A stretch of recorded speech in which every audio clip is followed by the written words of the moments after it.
সংসদে হিজাব নিয়ে কটাক্ষ করা হচ্ছে। ভারত থেকে হাই কমিশনার প্রবেশ করে অখণ্ড ভারতের স্বপ্ন দেখছেন। বিএনপি বলেছিল মদিনা সনদে দেশ চালাবে, মনে আছে? ক্ষমতায় এসে মদিনার নাকে কেটে মদিনার জায়গায় মোদি সনদে তারা দেশ চালাতে চায়। হ্যাঁ, আরো দালালি করেন, দালালি করলে এই জবাবটাই তো পাবেন। আপনি তো ভারতের দালাল। এই ধরনের কমেন্ট করতেছে। আপনার কোনো দরকার ছিল কারো ফ্রিডমের মধ্যে হাত দেওয়া? কে বোরকা পরে আসবে, কে নেকাব পরে আসবে, এগুলো নিয়ে কথা বলা? আপনি কিভাবে বলতেছিলেন যে আমরা যখন ওদিকে তাকাই কারো তো চিনি না, কারণ ওদের মুখ ঢাকা? স্বরাষ্ট্রমন্ত্রী পুশিন বন্ধ করতে না পারে, সীমান্ত হত্যা বন্ধ করতে না পারে, তাহলে নাকে খত দিয়ে তাদের পদত্যাগ করা উচিত। আর যদি তারা সসম্মানে পদত্যাগ না করে, তাহলে তোমাকে টেনে হিঁচড়ে আমরা বাংলার মাটিতে পদত্যাগ করাবো। আমাদের ক্ষমতাসীন সরকারের লজ্জা হয় না? আধিপত্যবাদের সেবাদাস তাদের কাছে দাস খত দিয়ে বাংলাদেশটাকে আবার তাদের কাছে বিক্রি করতে বসেছে। অনিবার্যভাবে বিএনপি সময় ফুরিয়ে আসে। হ্যাঁ, আপনারা এখন দেখছেন যে বিএনপি ক্ষমতাসীন দল, কিন্তু না, একটা পর্যায়ে বিএনপি থাকবে না। রাজনীতির কিছু নিদারুণ বাস্তবতা আছে, সেই বাস্তবতার মুখে পড়ে বিএনপি হারিয়ে যাবে এবং বিশ্ব রাজনীতির যে রিয়ালিটি, যে সাইকেল, সেই সাইকেলের বাস্তবতায় জামাত ইসলামী রাজনীতির উত্থান হবে। জামাত ইসলাম কিন্তু বাংলাদেশে বিরাট একটা বিজয় আপাত দৃষ্টিতে অর্জন করে ফেলেছে। অর্জনটা কি? আপনারা জানেন যে বিএনপি বিভিন্ন প্রতিষ্ঠান দখলবাজিতে তারা লিপ্ত হয়েছে। একের পর এক বিভিন্ন প্রতিষ্ঠান তারা দখল করেছে। ওই যে পিছনে আমার যেটুকু মন বলে আর কি, আমার মনের কথা, ব্যক্তিগত কথা, এখনো ডক্টর ইউনূস স্যার আমাদের পিছনে ছায়ার মতো নীরবে কাজ করে যাচ্ছে। আর মানুষ ভাই, দেশের মানুষ ভাই সচেতন। আপনি যা কিছু করবেন সঙ্গে সঙ্গে রিয়াকশন তো। আসসালামু আলাইকুম। আপনারা জানেন যে বিএনপি সরকার গঠনের পর থেকেই সারা দেশব্যাপী তাদের নেতাকর্মীদেরকে দ্বারা সাধারণ জনগণ অতিষ্ঠ হতে শুরু করেছে। শুধু তাই নয়, বিএনপি সরকার গঠনের পর থেকেই তারা ভারতের সাথে সমঝোতার মাধ্যমে সরকার পরিচালনা করার চেষ্টা করছে, যেটা কোনোভাবেই মেনে নিতে পারছে না সাধারণ জন থেকে শুরু করে বিভিন্ন দলের রাজনৈতিক নেতাকর্মীরা। তাই বিএনপি সরকারের বিরুদ্ধে মাঠে নামতে শুরু করেছে সাধারণ জন থেকে শুরু করে বিভিন্ন রাজনীতিবিদ এবং অন্য সকল পেশার মানুষজন। জানিয়ে ভিডিওর শুরুতেই আপনারা বেশ কিছু ভিডিওর অংশ বিশেষ ইতিমধ্যেই দেখেছেন। মূলত আজকের এই ভিডিওটিতে সেই সকল ভিডিওর বিস্তারিত আলোচনা দেখতে পারবেন। ভিডিওর শুরুতে যে সকল ভিডিও দেখেছেন তা থেকে হয়তো ইতিমধ্যেই আন্দাজ করতে পেরেছেন আজকের এই ভিডিওটি কতটুকু গুরুত্বপূর্ণ হতে চলেছে। অতএব চলুন কথা না বাড়িয়ে একটি লাইক দিয়ে সম্পূর্ণ ভিডিওটি দেখে আসি। জামাত ইসলাম কিন্তু বাংলাদেশে বিরাট একটা বিজয় আপাত দৃষ্টিতে অর্জন করে ফেলেছে। অর্জনটা কি? আপনারা জানেন যে বিএনপি বিভিন্ন প্রতিষ্ঠান দখলবাজিতে তারা লিপ্ত হয়েছে। একের পর এক বিভিন্ন প্রতিষ্ঠান তারা দখল করেছে। দলীয়করণের যে চূড়ান্ত নমুনা সেটা তারা প্রমাণ করেছে। বিশ্ববিদ্যালয়গুলোতে সব দলীয় শিক্ষক দিয়েছে। সমস্ত সিটি কর্পোরেশনগুলোতে নির্বাচন না দিয়ে সেখানে দলীয় লোক বসিয়ে দিয়েছে প্রশাসক হিসেবে। বাংলাদেশের যতগুলো জেলা পরিষদ আছে প্রত্যেকটা জেলা পরিষদে দলীয় লোক নিয়োগ দিয়েছে প্রশাসক হিসেবে। এছাড়া যত প্রতিষ্ঠান আছে সরকারি বেসরকারি, এবার সেখানে তারা হামলে পড়েছে। সর্বশেষ তারা ইসলামী ব্যাংক দখলের জন্য মরিয়া হয়ে উঠেছে এবং এটা তারা দখল করবে, এটা করবেই। তো এই দখল প্রক্রিয়ার অংশ হিসেবেই তারা ইসলামী ব্যাংকে একজন চেয়ারম্যান দিয়েছিলেন, খুরশিদ আলম। এই খুরশিদ আলম আপনারা সবাই জানেন, এ ব্যাপারে সবাই অবগত। তিনি এস আলমের পকেট ছিলেন, ফ্যাসিবাদের দোসর ছিলেন। 5 আগস্ট পরবর্তী সময়ে তিনি ওই বাইতুল মোকাররমের ওই যে খতিবের মতো তিনিও পালিয়ে গিয়েছিলেন। এদেরকে কিন্তু কেউ পালিয়ে যেতে বলে নাই বা কেউ মারতেও যায়নি। এরা যে অপকর্মটা করেছে তারা ধরেই নিয়েছে যে এই অপকর্মের শাস্তি দেশের জনগণ দিতে এগিয়ে আসছে, এই ভয়ে পালিয়ে গিয়েছিল। তো যাই হোক, আমাদের বিএনপি জুলাইয়ের কথা বলে, জুলাই গণঅভ্যুত্থানের কথা বলে মানুষের কাছ থেকে ভোট নিয়ে সেখান থেকে পুরা ডিগবাজি দিয়ে একেবারে 90, 180 ডিগ্রি অ্যাঙ্গেলে ঘুরে গেছে। তারা জুলাইকে কিভাবে জলাঞ্জলি দেয়া যায় সেই চিন্তায় তারা এখন উঠে পড়ে লেগেছে। জুলাইয়ের যে আকাঙ্ক্ষা ছিল, সেই আকাঙ্ক্ষার প্রথম যে রূপায়ণটা ছিল সেটা হচ্ছে গণভোট। এই গণভোটটা তারা এসেই বাতিল করে দিয়েছে। তারা গুম কমিশন বাতিল করে দিয়েছে। তারা বিচার বিভাগের যে স্বাধীন বিচার বিভাগ গঠন সেটা বাতিল করে দিয়েছে। তারপরে সুপ্রিম কোর্ট পৃথক সচিবালয় গঠন সেটা বাতিল করে দিয়েছে। ন্যায়পাল গঠন বাতিল করে দিয়েছে। সবকিছু এক কথায় যতগুলো সংস্কার কমিশনে যেগুলো সংস্কার প্রস্তাব আনা হয়েছিল সবগুলো বাতিল করে দিয়েছে। এরই ধারাবাহিকতায় কিন্তু তারা ইসলামী ব্যাংকটাকে দখল করতে গিয়েছিল। এরপর তো সাধারণ গ্রাহকরা সেখানে প্রতিবাদে মুখর হলো, আন্দোলন করলো। যদিও বলা হয় যে এটা জামাতের ব্যাংক, আসলে এটা তো জামাতের ব্যাংক ছিল না। তাদের মাথার ভিতরে এই পোকা শেখ হাসিনা ঢুকিয়ে দিয়ে গেছে। শেখ হাসিনা কিন্তু এটা জামাতের ব্যাংক বলেই এটা দখল করেছিল। আসলে এখানে জামাতের কতটুকু কি আছে, আপনি যদি এখানে টপ 100 জন বিনিয়োগ গ্রাহকের তালিকা করেন, টপ 100 জন, একটা লোক জামাতের নেই। আপনি যদি এখানে 1000 জন বিনিয়োগ গ্রাহকের তালিকা করেন, এখানেও কিন্তু জামাতের কেউ নাই। কিন্তু তারপরেও জামাত মুক্ত করতে হবে, জামাত নাকি এখান থেকে বিরাট অর্থনৈতিক সুযোগ সুবিধা গ্রহণ করে। এই ধরনের কাল্পনিক চিন্তা যাদের মাথার ভিতরে ঢোকে এবং সেই অনুযায়ী যারা পদক্ষেপ নিতে যায়, তাদের আর কিছু বলার থাকে না। কোন প্রতিষ্ঠান থেকে কোন দলকে টাকা দেয়, এটা কখনো শুনেছেন? মির্জা আব্বাসের ব্যাংক ঢাকা ব্যাংক, ওইটা বিএনপির ব্যাংক হয় না। আব্দুল মিন্টুর ন্যাশনাল ব্যাংক, ওইটা বিএনপির ব্যাংক হয় না। সালমানের রহমানের আইএফআইসি ব্যাংক, ওইটা আওয়ামী লীগের ব্যাংক হয় না। আব্দুল জলিলের মার্কেন্টাইল ব্যাংক, ওইটা আওয়ামী লীগের ব্যাংক হয় না। আর ইসলামী ব্যাংক জামাতের হয়ে গেছে, কারণ এখানকার লোকজন নামাজ পড়ে, এই প্রতিষ্ঠানে যারা চাকরি করে এখানে নিয়মিত জামাত হয়, এটা হচ্ছে জামাতের আলামত। এবং এইখানের লোকগুলো সাধারণত একটু দাড়ি রাখে, ইসলাম মনে হয়, ইসলামের কথা বলে এগুলো। তো ভাই, ইসলামের কথা বললে যদি জামাত হয়ে যায় তাহলে তো জামাতই ভালো। নামাজ কালাম পড়া দেখে যদি আপনি মনে করেন যে এটা জামাতের প্রতিষ্ঠান, তো তাহলে জামাতই ভালো। ডাক থেকে যদি দারুণ কিছু হয় তাহলে তো ডাকই ভালো।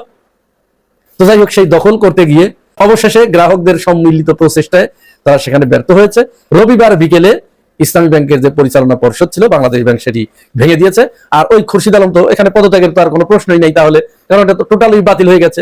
তো এই বাতিল হওয়াতে যেটা হয়েছে, প্রাথমিক অবস্থায় কিন্তু একটা বিজয় হয়েছে, কিন্তু এই বিজয় কিন্তু বিজয় নয়। এইখানে আরো বেশি ভয়ঙ্কর ষড়যন্ত্র কিন্তু এখন শুরু হচ্ছে। এখন কিন্তু আপনাদের আরেকটু সচেতন হতে হবে, কারণ এখানে আমাদের স্বরাষ্ট্রমন্ত্রী এবং অর্থমন্ত্রী, তার এলাকার বিষয়টাকেই তো কেন্দ্র করে ঘটনাটা ঘটেছে। তার এলাকারই সবচেয়ে বড় মাফিয়া, সবচেয়ে বড় ব্যাংক ডাকাত এস আলম, এই এস আলমের পক্ষ হয়েই কিন্তু এই দুজন এখানে কাজ করতে গিয়েছিল। এবং সেটা আমরা স্বরাষ্ট্রমন্ত্রীর বক্তব্যে স্পষ্ট পেয়েছি সংসদে। তিনি বলেছেন share holder is share holder. কোন পদ্ধতিতে তিনি শেয়ার হোল্ডারের মালিক হয়েছেন ওইটা আলাদা ডিবেট, কিন্তু তিনি শেয়ার হোল্ডার। তার মানে তিনি ধরে নিয়েছেন যে ডাকাত কিভাবে সম্পদের মালিক হয়েছে সেটা বিবেচ্য বিষয় নয়, তিনি যে ডাকাতি করে এনেছেন এটা বিবেচ্য বিষয় নয়, তিনি সম্পদের মালিক, তিনি সম্পদের মালিক। এইভাবেই কিন্তু তিনি আগাচ্ছিলেন। এবং এই দুইজন মন্ত্রী এই ব্যাংকটাকে এস আলমের হাতে আবার তুলে দেবার জন্য যত ধরনের প্রচেষ্টা চালানো দরকার তারা চালিয়েছে। ভিতরের যে খবর সেটা হচ্ছে, এই খুরশিদ আলম কিন্তু আরো আগেই পদত্যাগ পত্র জমা দিয়েছিল, কিন্তু তিনি প্রকাশ করতে পারেন নাই, বাংলাদেশ ব্যাংকের গভর্নর প্রকাশ করতে পারেন নাই মন্ত্রীদের চাপে, যে এটা প্রকাশ করা যাবে না, আমরা জামাতের কাছে হেরে যাব, সরকারি দল হয়ে আমরা জামাতের কাছে হেরে যাব। যার কারণে অবশেষে যখন পারেই নাই, তখন কিন্তু ওই খুরশিদ আলমকে শুধু পদত্যাগ না করিয়ে পুরো বোর্ডই বাতিল করে দিয়েছে। এতে কি হলো, যে সম্মানটা আপাতত বাঁচানো গেল। কিন্তু এখন যেটা হবে সেটা হচ্ছে, এই খুরশিদ আলমের চেয়েও ভয়ঙ্কর কাউকে এখানে কিন্তু আনা হবে। শেয়ারের দাম অলরেডি কমিয়ে দেওয়া হয়েছে, এই শেয়ারগুলো সব এখন বিএনপির লোকজন কিনে নেবে, কিনে তারা এখন কিন্তু এখানে মালিক হবে। মালিকানায় এখন পুরোটা তোমার জামাত মুক্ত করতে হবে। এবং বাংলাদেশ ব্যাংকের গভর্নর নাকি এই কথা বলেছে, দেখলাম পটিয়াবাসী এটা প্রচার করছে, যে কোনো মূল্যে জামাত মুক্ত করতে হবে। সুতরাং আপনারা যারা প্রাথমিক বিজয় হয়েছে এই আনন্দে উচ্ছ্বসিত হয়ে নির্বিঘ্নে ঘরে ফিরে যাচ্ছেন, ফিরে যান, ঠিক আছে, কিন্তু একটু নজরে রাখেন যে কোন দিকে কি হচ্ছে, কোন দিকের পানি কোন দিকে গড়াচ্ছে, এটা একটু নজরে রাখা দরকার, কারণ এরপরে কিন্তু ভয়ঙ্কর ডিজাস্টারটা আসছে। আর তৃতীয় যে জব্বর একখান খবর ছিল সেটা পুরা বলতে পারবো না। ডক্টর জাহিদুর রহমান তিনি দিল্লিতে গিয়েছিলেন, দিল্লি তাকে ফেরত পাঠিয়েছে, তার সাথে অসৌজন্যমূলক আচরণ করেছে। বিএনপির যে বর্তমান দিল্লিমুখী রাজনীতি, এবং শুধু দিল্লিমুখী না, নত জানু পররাষ্ট্রনীতি, এইটার উপরে একটা চপেটাঘাত। এইটা হচ্ছে বিএনপির জুলাই না মানার ফল। প্রধানমন্ত্রীর উপদেষ্টাকে এইভাবে অসম্মান করেছে যে দেশ, সেই দেশের সাথে চূড়ান্ত একটা বোঝাপড়া না করে আরো যে ইস্যুগুলো আছে, এই সুযোগে যদি সেই ইস্যুগুলোরও সামনে এনে একটা সুরাহা করার চেষ্টা না করে, তাহলে এই সরকারের জন্য খুব বেশি ভালো ফল বয়ে আনবে বলে মনে হয় না। অনিবার্যভাবে বিএনপির সময় ফুরিয়ে আসে। হ্যাঁ, আপনারা এখন দেখছেন যে বিএনপি ক্ষমতাসীন দল, কিন্তু না, একটা পর্যায়ে বিএনপি থাকবে না। রাজনীতির কিছু নিদারুণ বাস্তবতা আছে, সেই বাস্তবতার মুখে পড়ে বিএনপি হারিয়ে যাবে। এবং বিশ্ব রাজনীতির যে রিয়ালিটি, যে সাইকেল, সেই সাইকেলের বাস্তবতায় জামাত ইসলামী রাজনীতির উত্থান হবে এবং বিএনপি আওয়ামী লীগ মার্কা রাজনীতি থাকবে না। আওয়ামী লীগের মতো এত প্রতাপশালী দল এভাবে হারিয়ে যাবে, ডিড ইউ ইমাজিন? বাট হারিয়ে গেছে। এবং যতটুকু স্বপ্ন ছিল, মাঝে মাঝে একটু স্বপ্ন তাদের জেগে উঠেছে, না না আবার ফিরে আসবে, শেখ হাসিনা আসবে, বাংলাদেশ আসবে, এরকম নানান কথাবার্তা শুনেন। কিন্তু বেনজির আহমেদ গ্রেপ্তার হওয়ার পর তাদের সেই স্বপ্ন ফিকে হয়ে গেছে। হ্যাঁ, শেখ হাসিনা আসবে না, বরং শেখ হাসিনা দিল্লিতেও কোথাও বাংকারের মধ্যে পালাও, কারণ দিল্লি থেকে আবার তারেক রহমান সরকার ধরে আনে কিনা সেই ভয় কাজ করবে, কারণ অনেক কিছুই করতে পারে। দুবাই থেকে যদি কাউকে ধরে আনা যায়, তাহলে দিল্লি থেকে ধরে আনা তো আরো সহজ হওয়ার কথা। তো দর্শক, আওয়ামী লীগ যদি হারিয়ে যেতে পারে, তাহলে বিএনপি হারিয়ে যাওয়া কোনো অসম্ভব কিছু নাই, বরং ক্ষমতায় আসা, ক্ষমতায় থাকা, এটা হারিয়ে যাওয়ার রাস্তা আরো সহজ করে। যেন আওয়ামী লীগ যদি এই বারবার 3 মেয়াদে ক্ষমতায় না থাকতো, এতটা পাওয়ারফুল না হতো, তাহলে তারা এভাবে হারিয়ে যেত না। বাংলাদেশে শক্তিশালী দল হিসেবে তারা এক্সিস্ট করতো এবং ঘুরে ফিরে 5 বছর পর পর তারাই ক্ষমতায় আসতো। জামাত কখনো, আওয়ামী লীগ বাংলাদেশে যদি এই ভুল না করতো, জামাত কখনো বিরোধী দল হতে পারতো না, জামাত তৃতীয় অবস্থানেই থাকতো। কিন্তু আওয়ামী লীগের এই অতি ক্ষমতার কারণে হারিয়ে গেছে। এই জন্য ক্ষমতা দেখলে মনে করার কোনো কারণ নেই যে এরা টিকে যাবে, কারণ ক্ষমতা মানুষকে ধ্বংস করতে পারে। যেমন আওয়ামী লীগের ক্ষমতা আওয়ামী লীগকে ধ্বংস করেছে, ক্ষমতা অনেককেই ধ্বংস করে। তো ক্ষমতা দেখলে গদগদ হওয়ার কিছু নেই। তো এভাবে আমরা দেখতে পাচ্ছি যে বিএনপি ক্ষমতায়, বাট বিএনপির ক্ষমতা ফুরিয়ে যাচ্ছে, বিএনপির দিন ফুরিয়ে আসছে এবং জামাতের উত্থানের একটা সম্ভাবনা, যদিও জামাতকে প্রপারলি ইউটিলাইজ করতে হবে, জামাতের সামনে সম্ভাবনা আসছে, সবকিছু রেডি, আল্লাহর রহমত। কিন্তু জামাত যদি ভুল রাজনীতি করে, তারা যদি পদ্মালিকা প্রবাহে গা ভাসিয়ে দেয়, তারা যদি অন্য দলগুলোর মতো সমানে গাড়ি চর্চা করে, তাদের দলের মধ্যে যদি গুটিবাজি চলে এবং আভ্যন্তরীণ দলের বিভিন্ন অনিয়ম বিশৃঙ্খলা এগুলো যদি ধামাচাপা দেওয়ার চেষ্টা করেন, এগুলো আপনি ট্রান্সপারেন্সির মাধ্যমে, জবাবদিহিতার মাধ্যমে স্পষ্টভাবে আপনি ডিল করবেন যে কোনো অন্যায়কে প্রশ্রয় দিবেন না। কিন্তু আপনি যদি সমালোচকদের মুখ বন্ধ করার চেষ্টা করেন, না না বাবা এটা বলা যাবে না, বিএনপি অপরাধ করলে, চরমনায় অপরাধ করলে সেটা বলবা, একদম সমানে বলবা, কিন্তু জামাত অপরাধ করলে এটা বলেও বলবা না। আপনি যদি এই মানসিকতা রাখেন, আপনি কখনো ক্ষমতায় যেতে পারবেন না। ক্ষমতায় গেলেও 1 মাসের মধ্যে আপনি এখওয়ানুল মুসলিমিন হয়ে যাবেন, মানে আপনি ধ্বংস হয়ে যাবেন। ক্ষমতা যেমন এখওয়ান অত্যন্ত শক্তিশালী ছিল, কিন্তু ক্ষমতা যাওয়ার ফলে কিছু ভুলের কারণে এমন অবস্থা হয়েছে, এখনের মানে ক্ষমতা আসার সামনে কোনো রাস্তা নেই, ষড়যন্ত্রের শিকার হয়েছে, নিজেদের ভুল ছিল। তো ক্ষমতা যেমন জামাত যদি আগেভাগে সংশোধন হতে না পারে, এখন পর্যন্ত জামাতের যে প্র্যাকটিস, যে কালচার, এখন পর্যন্ত জামাতের অধিকাংশ নেতা কর্মীর যে মানসিকতা, ক্ষমতা আসলে আমরা মাঝে মাঝে বলি না যে এবার জামাত ক্ষমতায় আসে নাই, আল্লাহ ভালো করছে, ক্ষমতায় আসলে সেটা এক্সারসাইজ করার মতো কোয়ালিটি এখন পর্যন্ত জামাতের হয়নি। তো জামাত যদি কোয়ালিটি অর্জন করতে পারে এই 5 বছর, আমরা বিশ্বাস করি যে বিশ্ব রাজনীতির যে সাইকেল, সেই সাইকেলে জামাতের উত্থান হবে, তারা ক্ষমতায় যাবে। এই জন্য নানান সময় নানান পরামর্শ দিয়ে আপনার গালি দেন, গালি এটা বাংলাদেশের কালেকটিভ কালচার। আমি জামাতকে, বিএনপিকে, চরমনাইকে কাউকে আলাদাভাবে এখন আর গালিবাজ বলি না, কিংবা বলবো না। গালি দেওয়া এটা আমাদের একদম কালেকটিভ, আমাদের জাতি হিসাবে আমাদের এটা একটা চরিত্র। এটা বিএনপি, জামাত, আওয়ামী লীগ সেম সমানে গালিবাজ, এবং আরো নানান ক্ষেত্রে আমাদের জাতি হিসাবে সমান দোষ, দল হিসাবে আলাদা, কেউ কম বেশি না। অর্থাৎ গালি দেন, এটা সমস্যা না। কিন্তু মূল সমস্যা হচ্ছে আপনি যদি গণতান্ত্রিক ভাবে ক্ষমতায় টিকে থাকতে চান, আপনাকে ট্রান্সপারেন্ট হতে হবে, হাইড এন্ড সিক খেলতে পারবেন না। গোপন গোপন ভাব, অপরাধ গোপন, অপরাধ ধামাচাপা দাও না, এভাবে চলে না। আপনি জবাবদিহি করেন, প্রকাশ্যে বহিষ্কার করার সৎসাহস অর্জন করেন। আপনি গোপন করে বেশি দিন চলতে পারবেন না, এই যুগে গোপন কিছুই থাকবে না। হোয়াটএভার। দর্শক, এখানে রাজনীতির নতুন সাইকেলটা কি, যে বিএনপির দিন ফুরিয়ে যাচ্ছে, জামাতের উত্থান হতে যাচ্ছে। আমি মির্জা ফখরুল ইসলাম আলমগীর একটা বক্তব্য বিশ্লেষণ করছি, আর সেই বক্তব্য বিশ্লেষণ করতে যেয়ে এত কথা। বিএনপি কোনো রেজিমেন্ট দল নয়, এটি উদারপন্থী রাজনৈতিক দল। তো দর্শক, এটা মির্জা ফখরুল ইসলাম আলমগীর বলেছেন।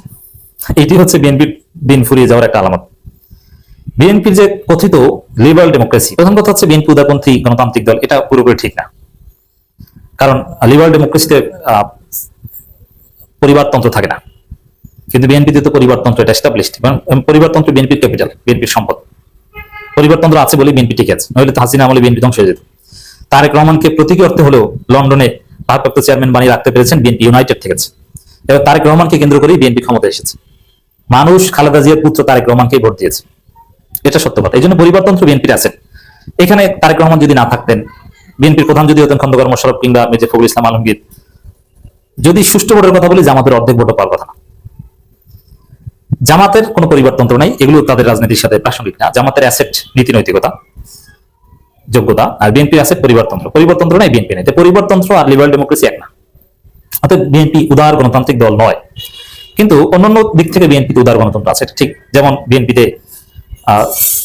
ইসলাম চর্চা করা লোক আছে, আবার আধানাস্তিক লোক আছে, এরা একসাথে খায়, একসাথে ঘুমায় এবং নামাজ পড়ে, এরা বিএনপিকে ভোট দেয়। আছে আছে অনেক আলেম ওলামা এবং ইসলামী দল, বামপন্থী দল বিএনপির সাথে জোটে আছে, ইসলামী দল জমিয়তও আছে। এগুলো উদার গণতন্ত্রের একটা প্রমাণ। ডাক্তার জাহেদের মতো লোক আছে বিএনপিতে, আবার আলতাফ হোসেন চৌধুরী কিংবা মনিরুল হক চৌধুরী কিংবা লুৎফুজ্জামান বাবরদের মতো লোক আছে, মির্জা ফখরুলের মতো ভারতপন্থী লোক আছে, আবার খলিলের মতো আমেরিকাপন্থী লোকও এখন স্থান পায়। এটা একটা লিবারাল ডেমোক্রেসি, যে প্লুরালিজম আছে বিএনপিতে, এটা আমি অস্বীকার করবো না। বিএনপিতে যথেষ্ট প্লুরালিজম আছে, বরং এই লিবারাল ডেমোক্রেসির যে উপাদান, পরিবারতন্ত্র বাদ দিলে, এটা আওয়ামী লীগ, জামাত তাদের চেয়ে সবচেয়ে বেশি। যেমন জামাতে কিন্তু ভিন্নমত পোষণ করা যায় না, জামাতের ভিতরেও আপনি একটু ভিন্নমত চর্চা করবেন, আপনাকে গালি দিয়ে এরা একদম খেয়ে ফেলবে। কিন্তু বিএনপিতে বিভিন্ন চিন্তা ধারণ করেও এখানে থাকা যায়, এটাকে বলে প্লুরালিজম। তো গণতান্ত্রিক দেশে ক্ষমতা আসতে হলে আপনাকে প্লুরালিস্টিক হতে হয়। কিন্তু সমস্যাটা হচ্ছে এই লিবারাল ডেমোক্রেসির, এটা 80 বছর সারা পৃথিবীতে লিবারাল ডেমোক্রেসি ডমিনেট করেছে। কিন্তু এখন যেমন গণতন্ত্রের সূতিকাগার বা গণতন্ত্রের নেতৃত্ব দানকারী দেশ যুক্তরাষ্ট্র, সেই যুক্তরাষ্ট্রে লিবারাল ডেমোক্রেসি নাই। ট্রাম্পের ডেমোক্রেসি লিবারাল ডেমোক্রেসি না, এবং যুক্তরাষ্ট্রের হেজিমনি ডিক্লাইনিং।